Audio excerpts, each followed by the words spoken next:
Hello folk, welcome to Street Jam. This time we will compare two first legends of the Leica M series, the M8 and the M10. Leica M8 was the first ever digital rangefinder M-body, but the body size and the sound did not compare to the film M-bodies. That's where the M10 came into the game. And it was about the same dimensions as the Leica M6, the legendary film camera. And the shutter didn't sound like a toaster. So for many, the M10 is the actual first digital M-body. Personally, I didn't get the feeling that I wasn't shooting an M while handling the M8, but the shutter sound was kinda off-putting.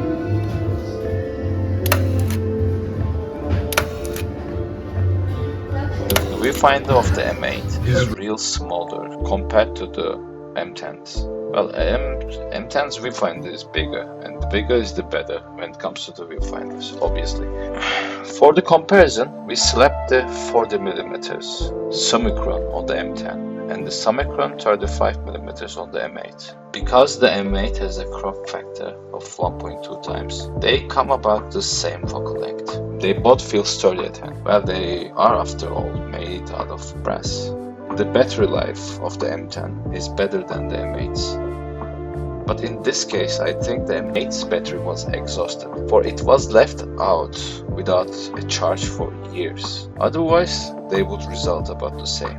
Alright, now the images. As you probably heard, the Leica M8 is well known for its color science and famous for Kodak-made CCD sensors. But in my opinion, it's all technology and doesn't really represent the real colors to the life. But in my opinion, it's all technology and doesn't really represent the real colors of life. And with a couple of sliders in Lightroom, it gets pretty close with the M10 as we add a little bit of contrast to the image. So could you guess which one was taken with which camera? Yes, to the left we have the M8 and M10 is the one on the right. Now here Uğur is taking a mirror selfie and I am with my M10. As you can see, it isn't hard to catch the colors of M8 with the M10, even when cropped to 50% or more. Please do guess which was which. 5, 4, 3, 2, 1, yes. Again, the left is M8 and the M10 is the one on the right. And here is a 200% crop. M8 has a bit less saturation on this one, but it's alright. For me, I think they're pretty close. I really dig the reds of the M10, and as we crop to 200%, surprisingly, the image quality is not 2.5 times better than the M8, but only under good light. Here the M10 shot on the right was taken a bit earlier, so I will show you the next image taken with the M10 instead. Please state in the comments which one do I look better on. These are taking each other's photos with each other's cameras. On this one, I underexposed. Fixing it broke the picture a bit, but we will get there in the dynamic range. Even if you underexpose by 3 stops, you will be able to recover this much. Wanted to show you, that's all. Well, these are not the same parts of the wall, but different photographers means different eyes. I just didn't want to miss this guy, nor this one. Well, now the time for the ISO abilities and the low light scenarios. Alright guys, now here we have some sample images. We can compare them right next to each other. As you can see, you cannot recover the dark parts, like the darkest parts, just like this guy's face. You cannot recover it, eh? It breaks, you see. But as with the M10's image, you are going to be able to recover everything. And it doesn't break as bad. You gotta accept. Yeah. So we shot the M10 with the ISO 200 and the M8 with 320. Well, the rest of the settings are as goes. Well, but at like real dark situations, and here's the example, and this one. So let's compare. Okay, these are the photos. This is the one from M10.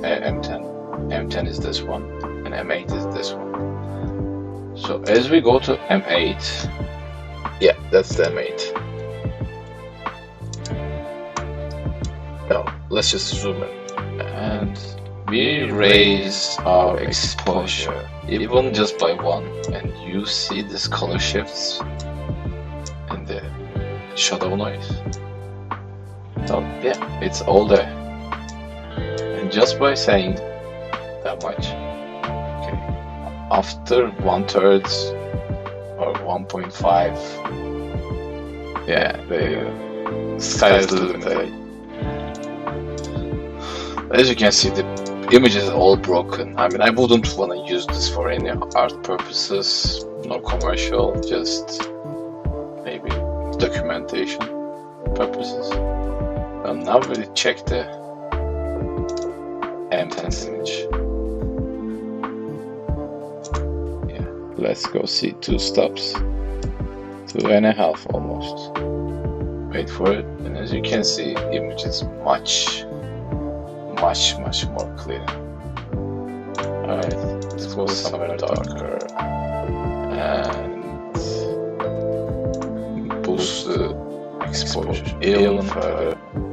There you go, it's still much clearer in comparison. I mean, look at this.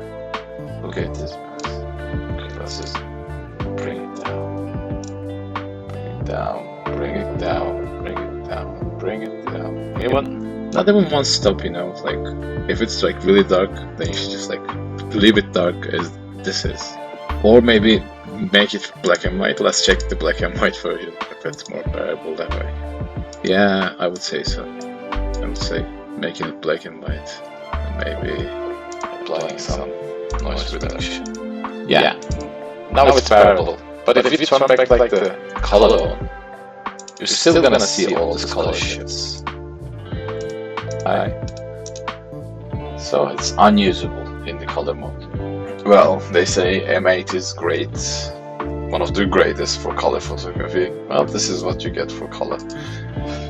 Maybe an M8 monochrome would be like really. Let's turn this on to the black and white one again. Apply some noise reduction. Where is my noise reduction? Yeah. Let's boost it up now. Still unbearable. Alright, well, this is it for the dynamic range on both cameras. Well, M10 is like one of the greatest dynamic ranges I've ever had experienced. I mean, maybe after Sony A7S. Well, that's a 12 megapixel camera, but I think the M10 is really great. I mean, look at this photo. It was like fully underexposed. You could only see this tiny smite of light running down the stairs. And now you can see everything, guys. Even if there was a bug there, we would have been able to see it. In conclusion, I think the M8 might be a good startup and maybe a stepway camera, stepway drug to the Leica world, but I don't think it's worth as much as an Expert 3, because Expert 3 has like more megapixels, way better low light capabilities, and way higher ISO range. It has autofocus, for God's sake, you know. Like M8 is something, you know, out of these times. If you want a proper digital camera for everyday usage, well, M8 is not gonna be capable, because it's just like doesn't go to the high ISOs like the M10 or any other like recent cameras that came up in recent years. As a starter, I think M8 is a hard camera to use, way harder, and I wouldn't want to use it for my everyday use because it just doesn't go up to the ISOs that I want. For example, that I want to use during the night, or you need still like high ISO capabilities for like good zone focusing when the weather is not good. Well, all these things add up to the thing, and if you're a hardest street shooter like me, then there's no point on getting the M8. fine. But if you just wanna like have some nice colors straight out of the camera, having minimal play with them, and having that Leica rangefinder experience, that shooting experience, then I made this. It just might be perfect for you. Well, it's all up to you. I told you all the good sides. The image quality doesn't get so bad even when you crop in 200%. Not like this recent CMOS sensors. It says like it's 24 megapixels, but when you compare it side by side to these ones, it doesn't show you that much detail. So I don't know. Well, I hope this was helpful.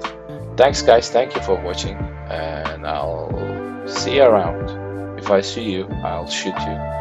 Alright, please do not forget to like the video if you did, okay? Goodbye.